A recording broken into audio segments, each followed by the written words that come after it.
Sıcak poğaça ister misiniz? Fırından yeni çıktı. Zeytinli, biberli ve dereotlu. Kıyır kıyır. Buyurun.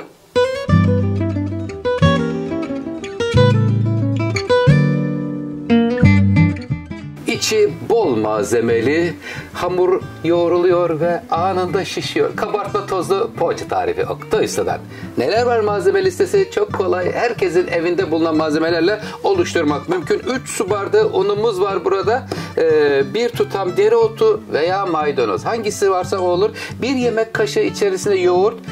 Şöyle bir 50-60 gram kadar beyaz peynir ya da kaşar peyniri. Yarı yarıya da olabilir. 1 çay bardağı sıvı yağ, 1 paket kabartma tozu, 2 tane yumurta, 125 gram tereyağı. Burada şöyle 1 avuç zeytin, 1 tane de kırmızı biber ihtiyacımız var. Veriyoruz sevgimizi. Öncelikle zeytinleri, çekirdekleri çıkartıyor ve küp küp doğruyorum.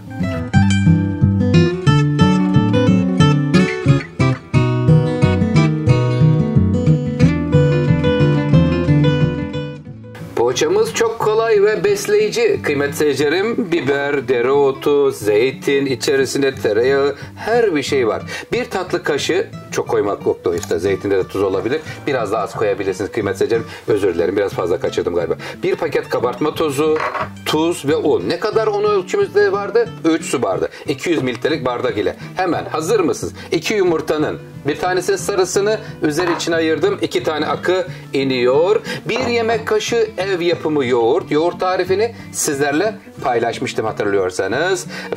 1 çay bardağı sıvı yağ. 125 gram oda sıcaklığında yumuşamış tereyağını sevgiyle indiriyoruz. Hadi bakalım Oktay Usta. Buradaki malzemeler de doğramış olduklarımız hamurun kıvamı ortaya çıktıktan sonra karıştırılıyor. Lütfen takipte kalın. Oktay Usta için, Oktay Usta'dan sizler için kıyır kıyır besleyici poğaça tarifi geliyor.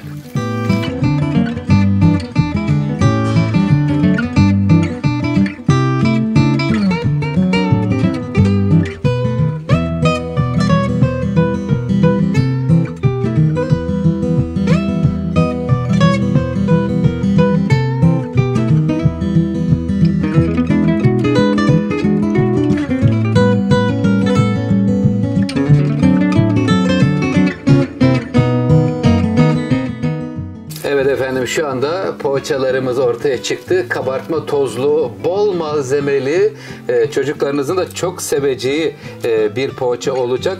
İstediğiniz malzemelerle de içine ilavelerde bulunabilirsiniz. Kaşar peyniri, sucuk, artı 1 bardak un ilave ettim. Toplamda 4 su bardağı un almış oldu kıymetli seyircilerim.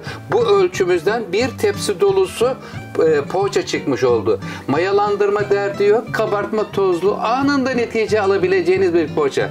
Yorumlarınızı ve beğenilerinizi bu konuda bekliyorum. 180 derece ısıtılmış fırının orta katın bir altına gönderiyoruz. Canım iyi yolculuklar diliyor ve sizden 2 milyon için destek bekliyoruz.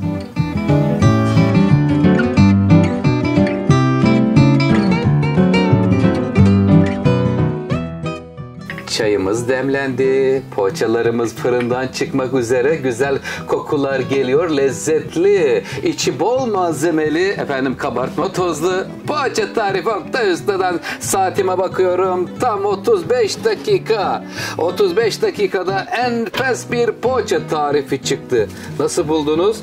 Bir anda kendilerini aşağıya doğru sevgiyle bıraktılar. Bırakın canlarım. Güzel güzel sofrada yerinizi alsınlar inşallah diyoruz. Sizleri çok seviyorum kıymetli seyircilerim. Tarifler gelmeye devam edecek. Afiyet, bal şeker olsun. Hoşçakalın efendim.